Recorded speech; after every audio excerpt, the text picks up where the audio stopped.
ये short question आ सकते हैं, ये लॉन्ग क्वेश्चन आता होता है। तो लॉन्ग क्वेश्चन में तो फिर आपने दोनों ये भी बनानी होगी, ये भी बनानी। मेटालिक बॉन्ड के ऊपर लॉन्ग क्वेश्चन आता है, मेटालिक बॉन्ड से शॉर्ट क्वेश्चन बनते हैं। प्रॉपर्टीज लॉन्ग क्वेश्चन में आती हैं।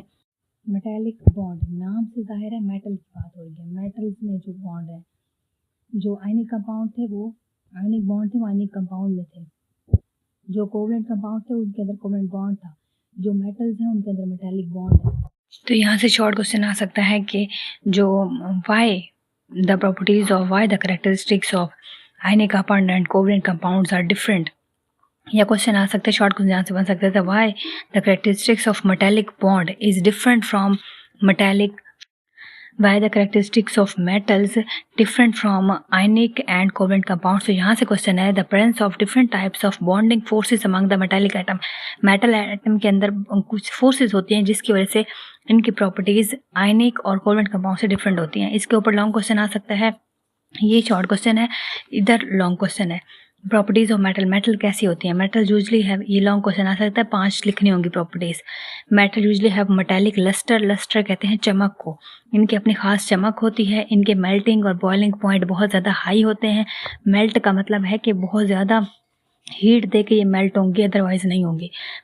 बॉइलिंग पॉइंट और मेल्टिंग पॉइंट बहुत ज़्यादा हाई होते हैं। ये गुड कंडक्टर हैं हीट और इलेक्ट्रिसिटी की। जहाँ पे कंडक्टेंस की बात होगी वहाँ पे हीट और इलेक्ट्रिसिटी की भी बात होगी। मतलब metals are good conductor of heat and electricity. मतलब गुड कंडक्टर का मतलब है पास हो सकती है, गुड का मतलब है अच्छी, पास हो सकती है। क्या चीज़ पास हो सकती है? Heat and electricity. कंडक्टर का मतलब है कंडक्टेंस, पास हो देना, पास होने देना। हीट को हीट पास हो सकती है और इलेक्ट्रिसिटी और बिजली भी पास हो सकती है। Metals are usually hard and heavy. ये सख्त होती हैं, भारी होती हैं।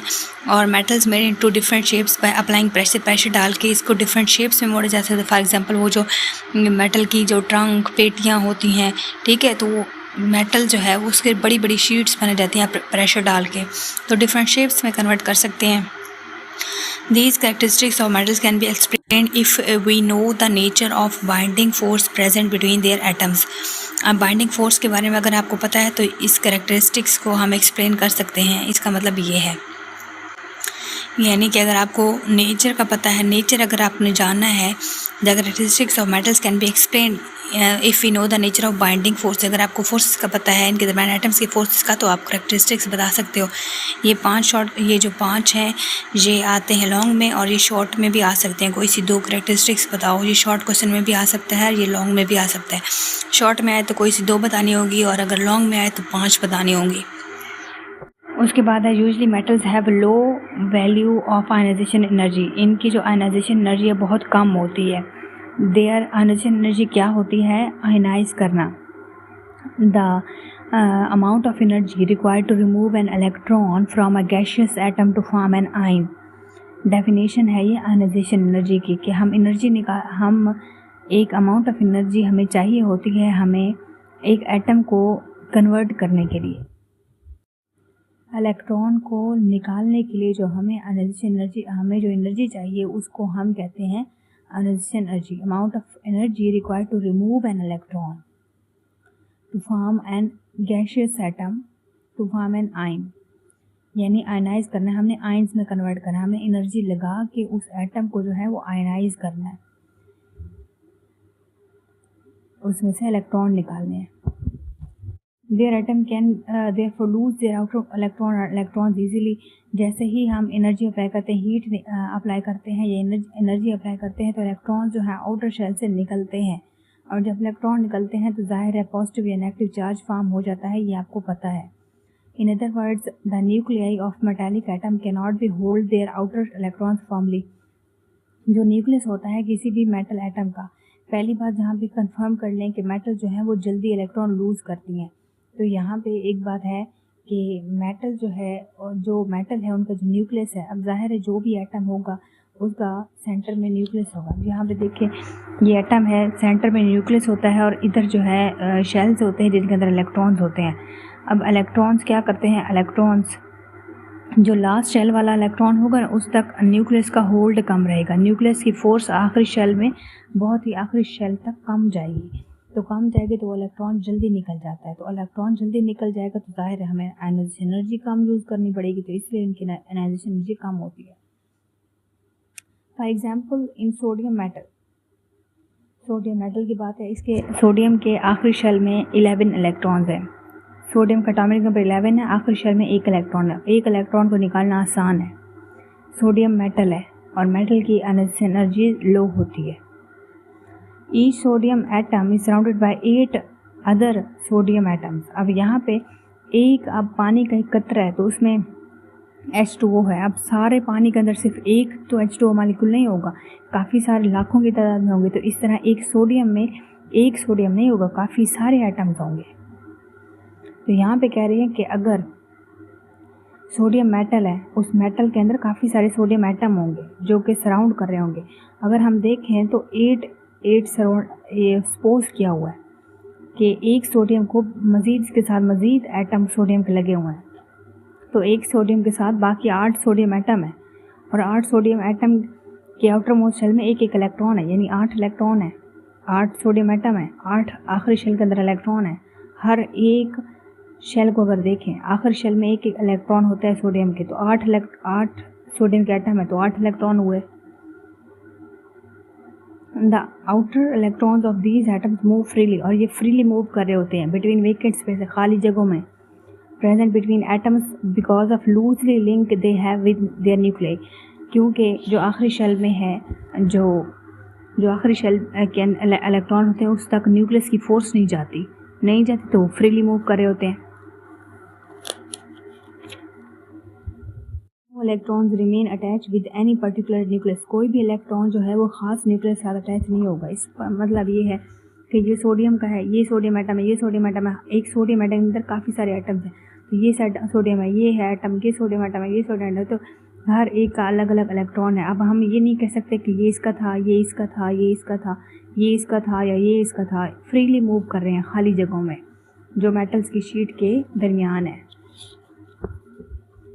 उसके बाद देखिए metal will appear to have sea of electrons, और ऐसे हमें लगता है कि मेटल जो है, मेटल सी ऑफ इलेक्ट्रॉन है, एक समंदर है इलेक्ट्रॉन्स का, जिसमें न्यूक्लियर जो है, न्यूक्लियर एटम सबमर्ज हैं, डूबे हुए हैं। जब हम देखें तो ऐसा लगता है जैसे इलेक्ट्रॉन का समंदर है और इसके अंदर न्यूक्लियस डूबे हुए हैं। अच्छा, यहाँ से अब डेफिनेशन है, what is metallic bond? A type of chemical bond which has positively charge ions, जिसके अंदर पॉजिटिवली चार्ज आइंस हैं, बाउंड टुगेदर, बंधे हुए हैं, बाय फ्रीली या मोबाइल इलेक्ट्रॉन्स। मोबाइल का मतलब है मूव, फ्री, लेकिन केमिस्ट्री में हम पढ़ेंगे फ्री इलेक्ट्रॉन्स। मेटालिक बॉन्ड ही तब बनता है फ्री इलेक्ट्रॉन्स। आयनिक बॉन्ड तब बनता है जब इलेक्ट्रॉन एक पूरा का पूरा एटम शेयर कर दे दूसरे को। कोवेलेंट बॉन्ड तब बनता है जब दोनों इलेक्ट्रॉन म्यूचुअली शेयर कर लें अपने इलेक्ट्रॉन्स, आपस में शेयर किए रखें, तो वो कोवेलेंट था। लेकिन जो मेटालिक बॉन्ड है वो फ्री इलेक्ट्रॉन्स की वजह से बन रहा है, जो कि सराउंड कर रहे हैं पॉजिटिवली चार्ज आयंस को। ये बाउंड हुए खड़े हैं इनके अंदर। यहाँ पे देखें, ये एक सोडियम एटम एग्जाम्पल थी। यहाँ पे क्वेश्चन है, what is the strength of metallic bond, या what is the strength of metallic bond depend. Short question आ सकता है। शॉर्ट क्वेश्चन आपका ये है कि what is the strength of metallic bond.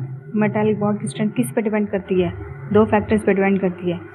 The strength of metallic bond depends upon 2 factors, the number of positive charge पे, जितने number of positive charge है उस पे, दूसरा नंबर ऑफ मोबाइल इलेक्ट्रॉन्स यानी फ्री इलेक्ट्रॉन्स, इसके ऊपर डिपेंड करती है। यानी 2 चीज़ों पे स्ट्रेंथ, ताकत मेटालिक बॉन्ड की डिपेंड करती है, एक पॉजिटिव चार्ज पे, एक नेगेटिव चार्ज पे, यानी इलेक्ट्रॉन्स पे। तो यहाँ से लेके यहाँ तक आपने आंसर लिखना है। तो आप बेशक आप एग्जाम्पल दे दो, आपकी मर्ज़ी, ना दो तो खैर है। इन sodium metal for example each sodium atom has set free only 1 electron. आप अगर सोडियम एटम के अंदर देखें, अभी हमने पीछे एग्जाम्पल पढ़ी थी कि एक सोडियम एटम जो है वो फर्दर एक इलेक्ट्रॉन्स उसके ऊपर तैर रहा होगा, फ्री होगा। 8 अगर सोडियम एटम इकट्ठे पड़े हैं तो 8 इलेक्ट्रॉन के दरमियान वो बंधे हुए हैं। उसके बाद एक और क्वेश्चन है, वो क्वेश्चन ये है कि वाई द मैग्नीशियम मेटल, जो मैग्नीशियम मेटल है, melt at higher temperature. Short question, why the magnesium metal melt at higher temperature than sodium. Magnesium metal को मेल्ट होने के लिए हाई टेम्परेचर क्यों चाहिए होता है सोडियम से? अब यहाँ पे एक आंसर ज़रा देखें। सोडियम का एटॉमिक नंबर है 11, आखिरी शेल में 1 इलेक्ट्रॉन है, आयनाइजेशन एनर्जी कम है, मैग्नीशियम के आखिरी शेल में 2 इलेक्ट्रॉन है, एक को निकालना आसान है, दूसरे को निकालना मुश्किल है, हाई एनर्जी चाहिए होगी। Metallic bond in magnesium metal will, यहाँ पे क्वेश्चन है, in magnesium metal each magnesium atom release 2 electrons. Metallic bond in sodium metal is therefore not very strong, क्योंकि मेटालिक बॉन्ड जो सोडियम का है वो स्ट्रॉन्ग नहीं है। इसका मतलब ये है, ये मैं यहाँ पे लाइन भूल गई थी इसलिए पढ़ रही हूँ अगेन। जहाँ पे है कि जो सोडियम मेटल है, for example each sodium atom has set free only 1 electron. Metal sodium metal के अंदर आखिरी शेल के अंदर एक इलेक्ट्रॉन जो फ्रीली मूव कर रहा होता है। Metallic bond in sodium metal is therefore not very strong. जो मेटल है सोडियम मेटल के अंदर मेटालिक बॉन्ड है वो स्ट्रॉन्ग नहीं है। क्यों नहीं है?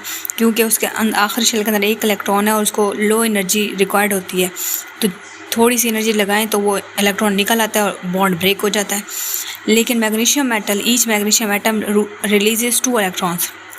मैग्नीशियम के आखिरी शेल में 2 इलेक्ट्रॉन है, ये 2 इलेक्ट्रॉन निकाल सकती है और इसके ऊपर 2 पॉजिटिव चार्ज हो सकते हैं। जब भी कोई एटम इलेक्ट्रॉन लूज़ करती है, अगर वो 1 इलेक्ट्रॉन लूज़ करे तो पॉजिटिव चार्ज होगा, अगर वो 2 करें तो 2 पॉजिटिव होगा।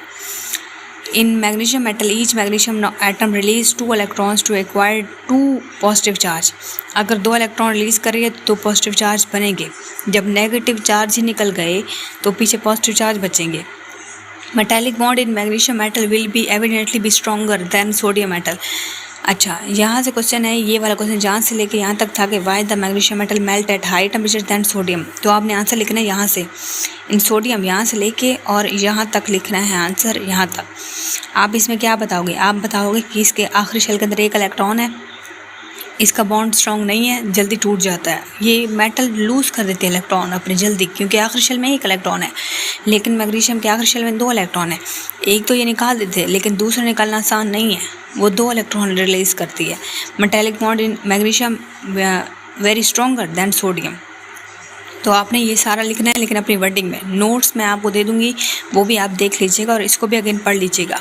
क्या पढ़ना है आपने ये कहना है कि जो सोडियम मेटल है उसके आखिरी शेल में 1 इलेक्ट्रॉन है और वो सोडियम मेटल जो है वो जल्दी अपना बॉन्ड ब्रेक करती है, उसका मेटालिक बॉन्ड स्ट्रॉन्ग नहीं है। लेकिन मैग्नीशियम के आखिरी शेल में 2 इलेक्ट्रॉन है, वो 2 इलेक्ट्रॉन लूज़ करके उसके ऊपर 2+ चार्ज आ जाता है। जब चार्ज आ जाएगा, 2+ वाला चार्ज आ जाएगा, तो जो एक बात कि उसके आखिरी शेल में 2 इलेक्ट्रॉन है, जहाँ पे एक बात नहीं लिखी हुई, वो कौन सी बात है कि इसके आखिरी शेल में 2 इलेक्ट्रॉन है, एक को निकालना आसान है, दूसरे को निकालना इतना आसान नहीं है। इस वजह से इसका बॉन्ड स्ट्रॉन्गर है, इस वजह से इसकी आयनाइजेशन एनर्जी भी स्ट्रॉन्गर है, हाई है। यहाँ पे लिखा हुआ है metal melt at high temperature, इसकी एनर्जी ज़्यादा है, तो इसका मतलब पीछे वजह ये है कि इसके इलेक्ट्रॉन को निकालना आसान है। पहले को तो निकालना आसान है, दूसरे को मुश्किल है। तो सोडियम के मेटल में भी तो आखिर एक ही इलेक्ट्रॉन था, लेकिन मैग्नीशियम के 2 इलेक्ट्रॉन है।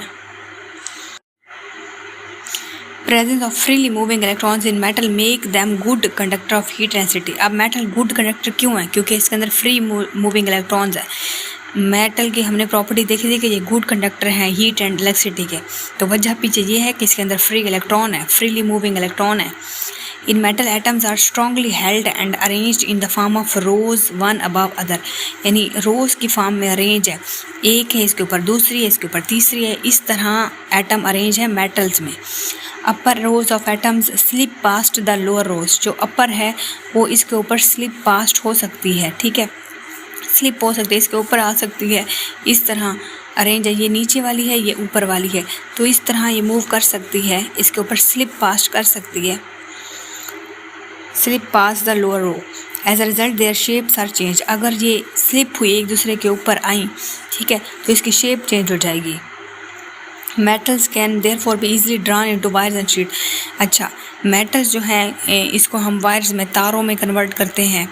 अब मेटल पूरी एक तार तो नहीं होती, इसको हम इतने सारा बंडल होता है मेटल का, उसको हम कन्वर्ट करते हैं वायर्स में। तो अगर हम इस तरह वायर्स में और शीट्स में कन्वर्ट कर रहे हैं, तो इसका मतलब है कि इसके एटम जो हैं, ऊपर वाली रो जो है वो इसके ऊपर स्लिप कर रही है नीचे वाली रो के ऊपर, बिल्कुल इस तरह प्रेशर डाल के हमने अगर वायर्स में कन्वर्ट करना है, हमने इनको शीट्स में कन्वर्ट करना है, तो प्रेशर डाल के इनकी एक दूसरे के ऊपर स्लिप पास्ट होंगी, एक दूसरे के ऊपर आएंगी, स्लिप पास करेंगी इस तरह, ये इस तरह, ये देखें, ये नीचे, ये इस तरह ऊपर, ये इस तरह, ये इसको कह रहे हैं slip pass.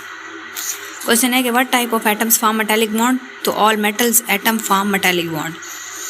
Give a comparison of metallic bond with ionic bond, तो आपने लिखना है डेफिनेशन लिखनी है। मेटालिक बॉन्ड में आपने लिखना है the type of chemical bond which has positive charge ions bound together by freely moving electrons, और आयनिक बॉन्ड का लिखना है आपने कि the bond which is found by only one atom transfer its electron to other atom। Interesting information है। Metals are extensively used in many industries, कहाँ कहाँ पे यूज़ होते हैं। क्वेश्चन आ सकता है what are the application of metals, तो आपने यहाँ से लिखना है, यहाँ से लेकर यहाँ तक। They are used in machinery, automobiles, railway, aircraft, जहाज़ों में, रॉकेट्स में, construction of industries, electronics industry, jewellery में, इलेक्ट्रिक वायर में और मैनी मोर। ये एप्लीकेशन है, ये शॉर्ट क्वेश्चन आ सकता है, ये शॉर्ट क्वेश्चन आ सकते हैं। ये जो मेटल्स वायर्स में कन्वर्ट होती हैं, क्यों होती हैं, क्योंकि रोज़ में एटम अरेंज हो जाते हैं इसलिए। तो आपको बता दिया, मैं नोट्स अटैच कर रही हूँ, आप देख लीजिएगा। ये शॉर्ट क्वेश्चन आ सकते हैं, ये लॉन्ग क्वेश्चन आता होता है। तो लॉन्ग क्वेश्चन में तो फिर आपने दोनों ये भी बनानी होगी, ये भी बनानी होगी, और ये चीज़ें लिखनी होगी। हेडिंग्स नोट्स आपको लास्ट पे अवेलेबल हैं, और इजी कैम ऑफिशियल के फेसबुक पेज पे भी अवेलेबल हैं, तो आप वहाँ से भी देख सकते हो। लिंक इसका कमेंट सेक्शन में है, आप देख लीजिएगा। कोई बात समझना है ज़रूर पूछिएगा। मिलते हैं नेक्स्ट लेक्चर में, अपना ख्याल रखिएगा। चैनल को सब्सक्राइब कर दें, वीडियो को पूरा देखा करें। थैंक यू सो मच, अल्लाह हाफिज़।